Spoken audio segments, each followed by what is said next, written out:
नाज़रीन व सामईन, रमज़ानुल मुबारक में जहाँ रोज़े रखने का सिलसिला होता है, वहाँ तरावी का भी एहतमाम किया जाता है। तरावी मर्द औरत तमाम मुसलमानों पर पढ़ना सुन्नत मुअक्कदा है।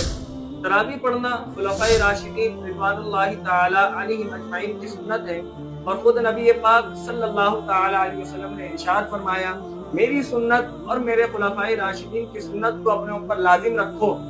और खुद नबी पाक सल्लल्लाहु ताला अलैहि वसल्लम ने तरावी पढ़ी और इसे बहुत पसंद भी फरमाया।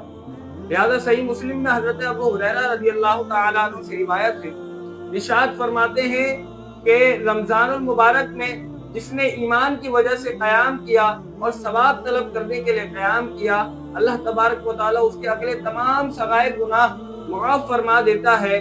फिर इस अंदेशे से तरावी को तर्क किया गया तो उम्मत पर फर्ज ना हो जाए। फिर एक मरतबा रमजानुल मुबारक में हजरत उमर फारूक आज़म रज़ियल्लाहु ताला अन्हु मस्जिद में तशरीफ ले गए।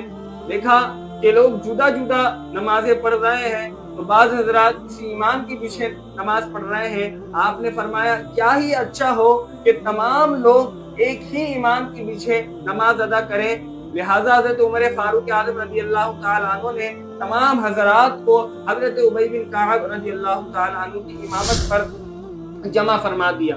फिर जब दूसरे दिन हज़रत फारूक आज़म रज़ियल्लाहु ताला अन्हु मस्जिद में तशरीफ लेकर गए, देखा तमाम हजरात एक ही इमाम की इब्तिदा में नमाज पढ़ रहे हैं। हज़रत फारूक आज़म रज़ियल्लाहु ताला अन्हु ने फरमाया, निअमतिल बिदअतु हाज़िही, क्या ही अच्छी बिदअत है। नाज़रीन किराम, अब यहाँ पे कॉन्सेप्ट समझ लें जो हमारे उर्फ़ आम में लोग बिदअत बिदअत का रट्टा लगा कर रखते हैं कि बिदअत गुमराही है, बिदअत गुमराही है। देखिए, बुनियादी तौर पर बिदअत की वो दो किस्में बनती हैं, एक बिदअत सय्यिआ, दूसरा बिदअत हसना।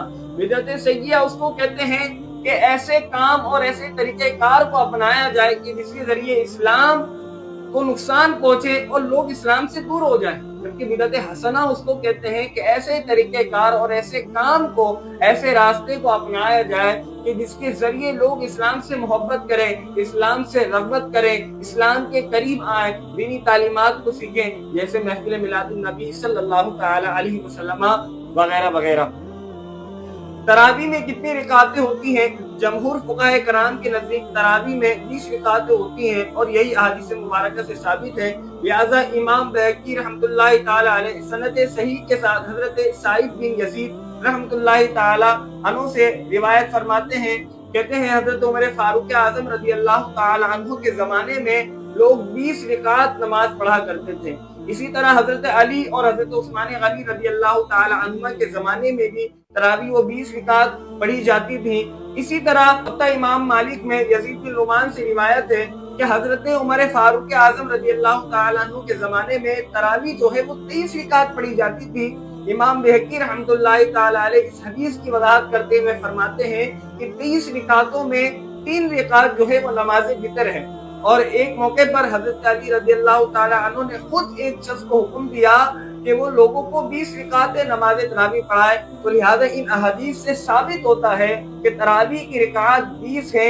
यही खुलफाए राशिदीन और सहाबा किराम का अमल रहा है और इस पर इत्तिफाक है। और इमाम आज़म अबू हनीफा, इमाम शाफी रहमतुल्लाह अलैह और इमाम अहमद बिन हम्बल रहमतुल्लाहि ताला अन्हु का भी यही नजरिया है कि तरावी में 20 रिकात है। तरावी के 20 रिकात होने में एक हिकमत ये है कि रोजमर्रा की बुनियाद पर जो फराइज़ व वाजिबात अदा किए जाते हैं, इनकी तादाद भी 20 है। लिहाजा मुनासिब ये है कि तरावी की रिकात भी 20 हो, ताकि ये भी 20 रिकात मुकम्मल हो और ये भी 20 रिकात मुकम्मल हो और दोनों बराबर हो जाएं। वल्लाहु ताला आलम व रसूलुहु बिस्सवाब। तमाम हज़रात से गुजारिश है, अगर आपको इस सबक से मुताल्लिक कोई सवाल दरपेश हो तो आप कमेंट सेक्शन में वो सवाल पूछ सकते हैं। अस्सलामु अलैकुम व रहमतुल्लाह।